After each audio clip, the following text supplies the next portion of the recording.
So guys let's start. अब देखो, अगर हमारा बॉडी वेट 70 केजीज़ है, वैसे तो मैं एक 70 केजीज़ का एग्जांपल लेके चल रहा हूँ। आप अपने बॉडी वेट के अकॉर्डिंग ये सारी चीज़ों की कैलकुलेशन ऊपर नीचे कर लीजिएगा। सबसे पहले हम बात करते हैं प्रोटीन, कार्बोहाइड्रेट्स एंड फैट्स। तो कार्बोहाइड्रेट्स की हम बात करें, आपने 70 को मल्टीप्लाई करना है 3 से, तो जो नंबर आपका आएगा वो आपकी डेली इनटेक होनी चाहिए कार्बोहाइड्रेट्स की। जैसे 70 × 3 = 210, तो आपने 210 ग्राम के आसपास कार्बोहाइड्रेट्स हर रोज़ लेनी है। ऐसी प्रोटीन की हम बात करें, अगर आप एक्टिव लाइफस्टाइल जीते हो, जिम जाते हो, किसी भी तरह की फिजिकल एक्टिविटी करते हो, तो आपने 70 × 2 करना है, मतलब आपका 140 ग्राम्स के आसपास प्रोटीन इनटेक होना चाहिए। और आप जिम नहीं जाते हो, एक्टिव लाइफस्टाइल नहीं जीते हो, तो आपका जितना बॉडी वेट है उतने ग्राम्स के आसपास आपने डेली प्रोटीन लेना है। एक 70 केजीज़ का पर्सन 70 से 80 ग्राम, 80 केजी का पर्सन 80 से 90 ग्राम, मतलब 5-10 ग्राम प्रोटीन आपने बढ़ा के लेना है।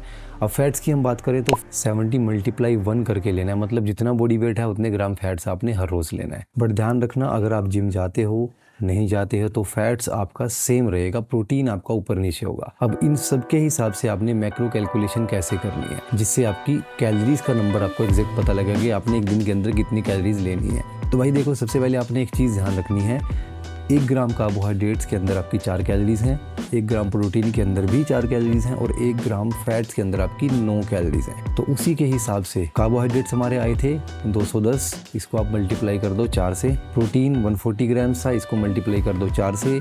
फैट 70 ग्राम था, इसको मल्टीप्लाई कर दो 9 से, क्योंकि फैट्स के अंदर आपकी 9 कैलोरीज होती हैं 1 ग्राम में। तो टोटल आपका 2030 कैलोरीज आती हैं, जो आपकी डेली कैलोरीज होनी चाहिए। अब ये हैं आपकी मेंटेनेंस कैलोरीज। अब इन्हीं कैलोरीज को कटिंग के टाइम पे और बल्किंग के टाइम पे आपने कैसे चेंज करना है, वो फंडा मैं आपको समझाता हूँ। देखो, आप अगर इजी तरीके से ये सब करना चाहते हो ना, तो पहले हम बल्किंग की बात करते हैं। बल्किंग में आपने क्या करना है, जो कार्बोहाइड्रेट्स हैं वो आपके 10 से 15 ग्राम आपने बढ़ा देने हैं, फैट्स भी 10 ग्राम बढ़ा देना है, प्रोटीन भी 10 से 15 ग्राम बढ़ा देने हैं, जिससे आपकी कैलोरीज ऑटोमेटिकली बढ़ जाएंगी, आपको ज़्यादा कैलकुलेट नहीं करना पड़ेगा। अब कैलोरीज बढ़ाने के बजाय आपने सिंपली क्या करना है, 2 से 3 हफ्तों के लिए हर वीक 10-10 ग्राम कार्बोहाइड्रेट्स, प्रोटीन और फैट्स, तीनों चीज़ों को बढ़ाते जाना है। तो इससे होगा क्या, इससे आपकी बहुत ज़्यादा कैलोरीज भी नहीं बढ़ी, और आप जो गेन करोगे वो आपका क्वालिटी मसल होगा।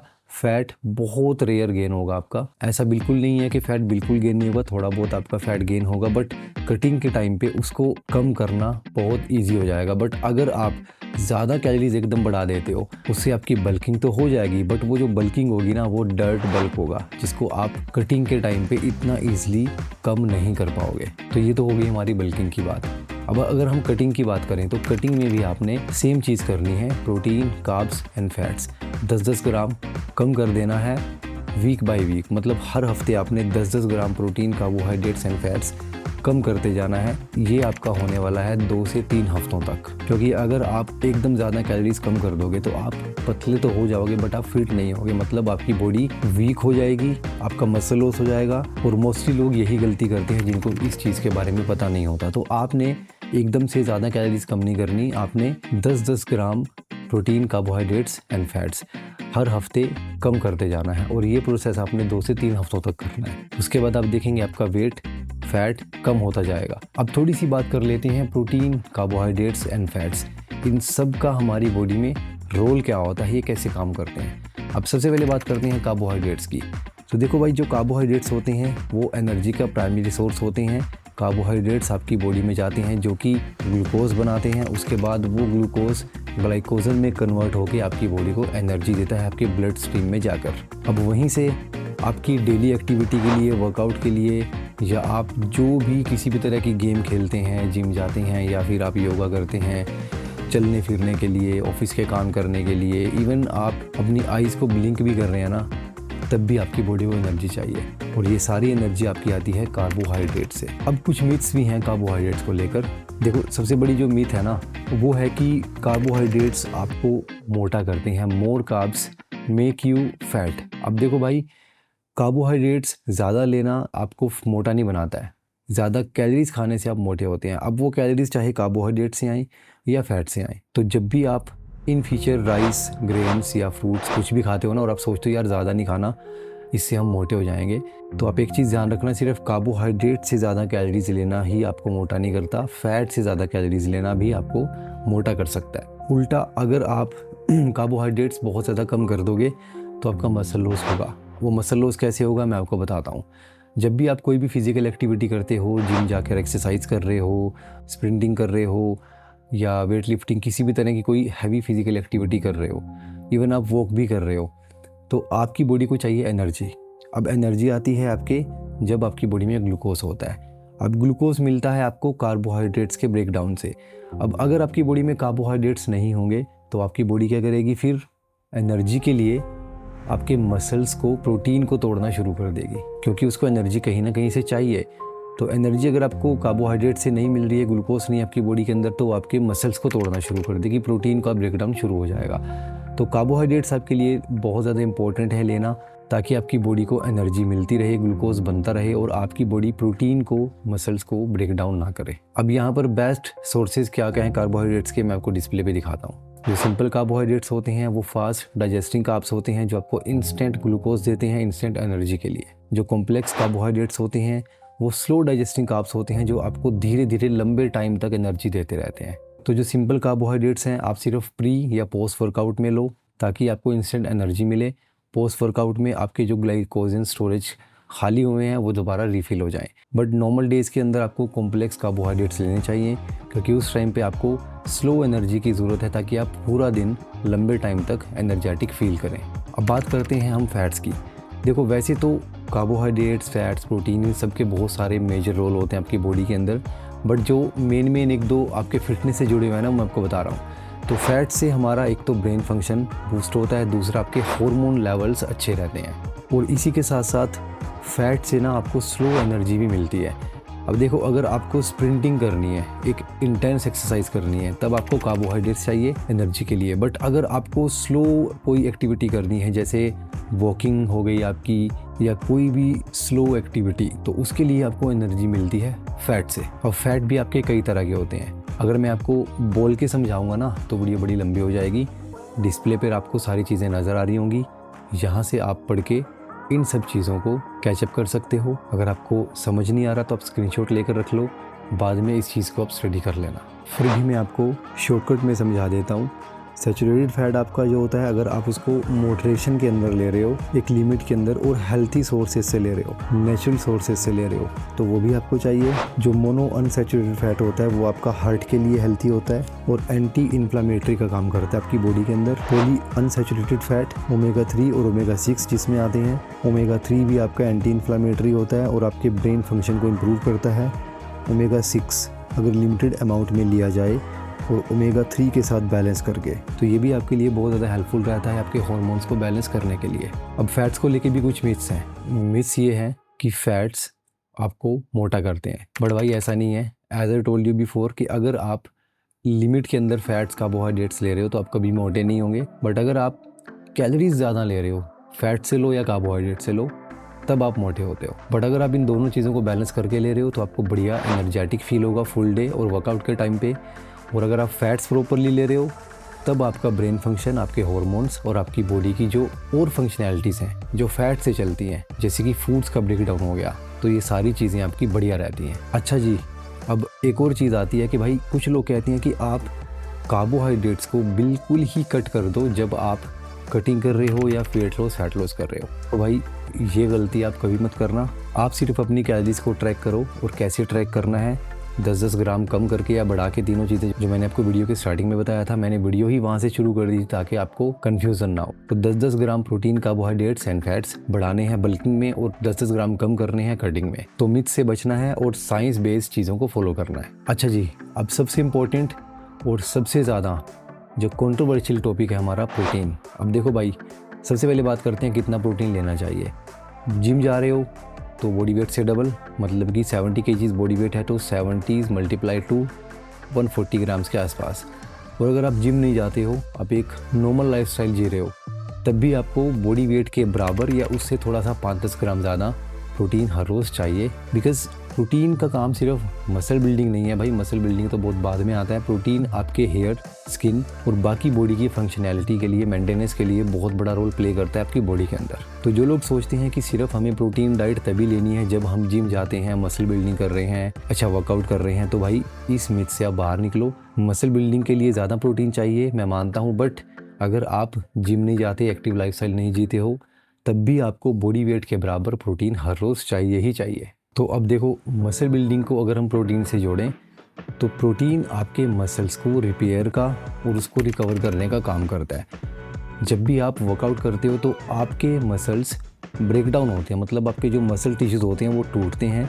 उसके बाद जब आप घर आके प्रोटीन डाइट लेते हो, फुल डे आप प्रोटीन डाइट पर रहते हो, बॉडी वेट से डबल आप प्रोटीन लेते हो, तब क्या होता है, तब आपके वो मसल रिपेयर होते हैं पहले से अच्छी फॉर्म में, जिसकी वजह से आपका मसल ग्रो धीरे धीरे होता है।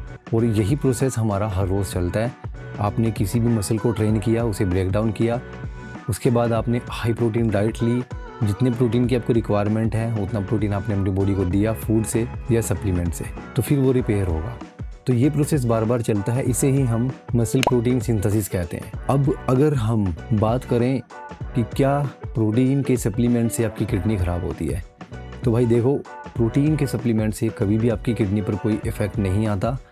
आप अगर ऑलरेडी किडनी पेशेंट हो, आपको कोई ऑलरेडी प्रॉब्लम है, तो तब आपको डॉक्टर से कंसल्ट कर लेना चाहिए कोई भी सप्लीमेंट लेने से पहले।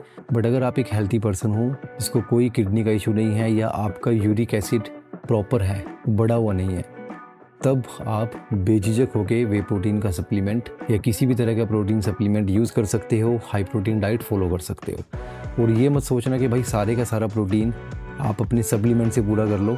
सप्लीमेंट्स आपके ऐड ऑन होते हैं, आपका प्राइमरी फोकस होना चाहिए आपके फूड से आप अपने प्रोटीन की रिक्वायरमेंट को पूरा करो। और इसी के साथ साथ आपको एक चीज़ और बतानी चाहिए कि अगर आप किसी भी मसल को ट्रेन कर रहे हो तो उसको रिपेयर होने में 48 घंटे के आसपास का टाइम लगता है। डिपेंड करता है आप कितनी रिकवरी दे रहे हो बॉडी को और किस लेवल पर आप हो अपने जो है मसल बिल्डिंग के प्रोसेस में, बिगिनर हो, इंटरमीडिएट हो, एडवांस हो, और या फिर आपने उस मसल को कितना तोड़ा है, कितना इंटेंस आपका वर्कआउट था, कितनी एक्सरसाइज आपने लगाई हैं, कितना ज़्यादा आपने अपने मसल को डैमेज किया है, और उसके बाद कितना हाई प्रोटीन आप अगले 48 घंटे तक ले रहे हो। कई बार ये प्रोसेस आपका डिले भी हो जाता है, और वो क्यों होता है, आप अगर रिकवरी अच्छी नहीं दे रहे हो, आपका रेस्ट अच्छा नहीं है, आप अच्छी नींद नहीं ले रहे हो, या आपने हाई प्रोटीन डाइट बॉडी के रिक्वायरमेंट के हिसाब से अपनी बॉडी को प्रोवाइड नहीं कराई है, तब ये प्रोसेस डिले हो जाता है। तो ये पर्सन टू पर्सन और उसके लाइफस्टाइल पर डिपेंड करता है कि उसका मसल कितने टाइम में रिपेयर होगा। अच्छा जी, अब यहाँ पर मैं आपको एक ऐसी चीज़ बताता हूँ जो शायद आपको आज तक किसी ने नहीं बताई होगी, क्योंकि ये जो वीडियो है ना भाई, ये वीडियो तुम्हारे लिए एक गेम चेंजर रहने वाली है। आपने डाइट के ऊपर ऐसा वीडियो पहले कभी नहीं देखा होगा, ना ही आपको देखने को मिलेगा। अब बात करते हैं हम उस पॉइंट की जो मैं आपको बताने वाला था। तो देखो, जो मसल प्रोटीन सिंथेसिस होता है ना, मसल को आपने जिम में तोड़ा, घर आके प्रोटीन लिया, रिपेयर हुआ, अगले दिन फिर ब्रेक डाउन हुआ, हाई प्रोटीन डाइट ली, फिर रिपेयर हुआ। अगर आप इस प्रोसेस को जानते हो ना, आपका दिमाग इस प्रोसेस को समझता है कि भाई ऐसा कोई प्रोसेस होता है, तब आपकी मसल बिल्डिंग और ज़्यादा फास्ट हो जाती है। और ये चीज़ मैं खुद नहीं कह रहा हूँ, ये एक स्टडी कहती है कि अगर आपका ब्रेन इस चीज़ को समझ जाता है कि मसल प्रोटीन सिंथेसिस नाम की कोई चीज़ होती है, तब आप बहुत जल्दी रिजल्ट अचीव कर लेते हो। अब प्रोटीन के बारे में भी कुछ मिथ्स हैं।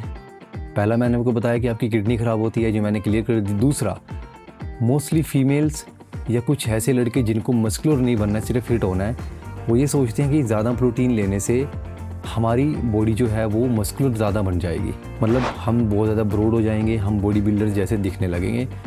तो भाई देखो, बॉडी बिल्डर्स जैसा बनना सिर्फ प्रोटीन का गेम नहीं है और वर्कआउट का गेम नहीं है, वो एक अलग लेवल का अचीवमेंट होता है, जिसके लिए आपको प्रोटीन और वर्कआउट के साथ साथ बहुत सारी ऐसी चीज़ें यूज़ करनी पड़ती हैं जो शायद आपको पता भी ना हो और आप लाइफ में उनको कभी यूज़ भी ना कर पाओ। तो प्रोटीन से आप एक अच्छी फिज़ीक बना सकते हो, जो आपकी ड्रीम फिज़ीक होगी, बट आप बॉडी बिल्डर कभी नहीं बनते सिर्फ प्रोटीन लेने से। ये चीज़ आप ध्यान रखना। और जो गर्ल्स सोचती हैं कि हमें प्रोटीन नहीं लेना, हमें ज़्यादा वेट ट्रेनिंग नहीं करनी, इससे हमारी बॉडी बॉयज़ जैसी हो जाएगी, तो लेट मी टेल यू, आपकी बॉडी के अंदर वो हार्मोन ही नहीं है जो आपको एक बॉडी बिल्डर बनाता है। मतलब कि आपकी बॉडी के अंदर एस्ट्रोजन ज़्यादा है, टेस्टोस्टेरोन कम है, और टेस्टोस्टेरोन ही वो हार्मोन है जो मसल बिल्डिंग करता है, जो एक मेल बॉडी को मसल से लोड करता है। तो फीमेल्स की बॉडी के अंदर टेस्टोस्टेरोन उस लेवल तक होता ही नहीं है जो उनकी बॉडी को एक मस्कुलर मेल जैसी बॉडी अचीव करने में हेल्प कर सके। तो आप बेझिझक होकर हाई प्रोटीन डाइट लो, अच्छा वर्कआउट करो, आपकी बॉडी कभी भी मेल्स जैसी मस्कुलर नहीं बनेगी। बट हाँ, जो आप एक ड्रीम फिजिक ओन करना चाहती हो ना, जो सेलिब्रिटीज़ को आप देखते हो, वैसी आपकी फिजिक ज़रूर हो जाएगी हाई प्रोटीन डाइट से और रेगुलर वर्कआउट करने से। तो इस मिथ से बाहर निकलो और अपना वर्कआउट एंजॉय करो, हाई प्रोटीन डाइट एंजॉय करो। अब एक और मिथ आती है कि आपकी बॉडी सिर्फ एक टाइम पे 30 से 35 ग्राम प्रोटीन ही एब्जॉर्ब करती है, इससे ज़्यादा आप कितना भी प्रोटीन लेते हो वेस्ट जाता है। तो भाई देखो, ये चीज़ भी पर्सन टू पर्सन डिपेंड करती है। अगर आप बिल्कुल बिगिनर हो तब ये चीज़ आप पे लागू होती है कि आप एक टाइम में 30 ग्राम से ज़्यादा प्रोटीन मत लो। बट अगर आप वर्कआउट के बाद 35 ग्राम तक भी प्रोटीन ज़्यादा ले रहे हो, मतलब आपकी बॉडी की एबिलिटी है 30 ग्राम्स की, वर्कआउट के बाद वो एबिलिटी थोड़ी सी बढ़ जाती है 5, 7, 8, 10 ग्राम तक। तो आप वर्कआउट के बाद पोस्ट वर्कआउट में थोड़ा सा प्रोटीन ज़्यादा ले सकते हो, कोई दिक्कत नहीं है। बट अगर आप पूरे दिन के अंदर 100 ग्राम प्रोटीन लेना चाहते हो और वो 100 का 100 ग्राम प्रोटीन आप सोचते हो मैं एक ही टाइम पे ले लूँ, तो भाई देखो ये कोई सेंस नहीं बनती। लेने को आप ले सकते हो और हो सकता है कि आपकी बॉडी उसमें से 40-50 ग्राम एब्जॉर्ब भी कर ले, बट एक टाइम पे 100 ग्राम प्रोटीन लेना कहीं की सेंस नहीं बनती। आप उसको 3-4 पार्ट्स में डिवाइड करके लो। अगर आप 100 ग्राम प्रोटीन ले रहे हो, आप ब्रेकफास्ट में ले लो 30 ग्राम, 30-40 ग्राम्स आप लंच में ले लो, फिर इवनिंग में एक स्नैक में उसको डाल दो 30 ग्राम के आसपास, बाकी का बचा हुआ आप डिनर में ले लो। तो आप उसको अलग अलग टाइम पे डिवाइड करके ले लो, वो ज़्यादा बेटर है, उसकी एब्जॉर्प्शन भी अच्छी होगी, आपको रिजल्ट भी बढ़िया मिलेगा। अब एक और चीज़ जो मैंने आपको पहले ही वैसे बता दी है कि सिर्फ जो लोग जिम जाते हैं ना उन्हीं को प्रोटीन की ज़रूरत है, बट ऐसा नहीं है। जो लोग जिम नहीं जाते उनको भी अपनी बॉडी वेट के बराबर प्रोटीन हर रोज़ चाहिए। तो इस मिथ से बाहर निकलो कि सिर्फ जिम जाने वाले लोगों को ही प्रोटीन चाहिए, बाकी नॉर्मल पर्सन के लिए प्रोटीन का कोई काम नहीं है। तो भाई muscle building as a told you बहुत बाद में आती है, उससे पहले आपकी बॉडी को और भी बहुत सारे प्रोसेस करने होते हैं जो वो प्रोटीन के बिना नहीं कर सकेगी। आपके बालों को हेल्थी रखना, स्किन को हेल्थी रखना और भी बड़ी सारी चीज़ें हैं। अब यहाँ पर प्रोटीन के क्या क्या सोर्सेज हैं वो भी आपको वेज नॉन वेज दोनों के लिए डिस्प्ले पर नज़र आ रहे होंगे। आपने एक चीज़ ध्यान रखना है, यहाँ पर मैंने क्वांटिटी दिखाई है कि कितनी क्वांटिटी के किस फूड में कितना प्रोटीन है। तो जो लोग कटिंग करना चाहते हैं, फैट लॉस पर हैं, उन्होंने देखना है कि किस फूड में कम से कम कैलोरीज हैं और ज़्यादा प्रोटीन है, तो वो उस फूड को ज़्यादा चूज़ करें। बाकी जो मसल बिल्डिंग वाले लोग हैं, जो वेट गेन करना चाहते हैं, वो इनमें से उन फूड पर ज़्यादा फोकस करें जिसके अंदर सेम अमाउंट ऑफ प्रोटीन है बट कैलोरीज ज़्यादा है। बट फिर भी मैं आपको बोलूँगा कि जिस फूड में कम कैलोरीज हैं और ज़्यादा प्रोटीन है वो फूड आपके लिए बेस्ट होता है, आपको उसी पर ज़्यादा फोकस करना चाहिए। तो ये फंडा था भाई हमारा मैक्रो कैलकुलेशन का, कैलोरीज कैलकुलेशन का, प्रोटीन, कार्ब्स एंड फैट्स का। आई होप वीडियो आपको पसंद आई होगी, वो उससे चीज़ें समझ में आई होंगी। अगर आपको समझ नहीं आई तो भाई नीचे कमेंट कर दो, फिर से मैं नई वीडियो में आपके लिए वो सारी क्वेरीज़ क्लियर करने आ जाऊंगा और कोशिश करूंगा कि आपका कमेंट में ही मैं डाउट क्लियर कर दूं। और भाई एक रिक्वेस्ट ज़रूर करूंगा लास्ट में, बड़ी मेहनत से वीडियो बनाई है तो वीडियो को लाइक कर देना और शेयर कर देना अपने उन दोस्तों के साथ जिनको कन्फ्यूज़न रहती है इन सारी चीज़ों में। और हाँ भाई, चैनल को सब्सक्राइब ज़रूर कर लेना यार, क्योंकि ऐसी ही health and fitness related videos आपके लिए इन फ्यूचर लेकर आएंगे और हम लेकर आते भी रहते हैं। So thanks for watching guys, see you next one, bye bye, take care.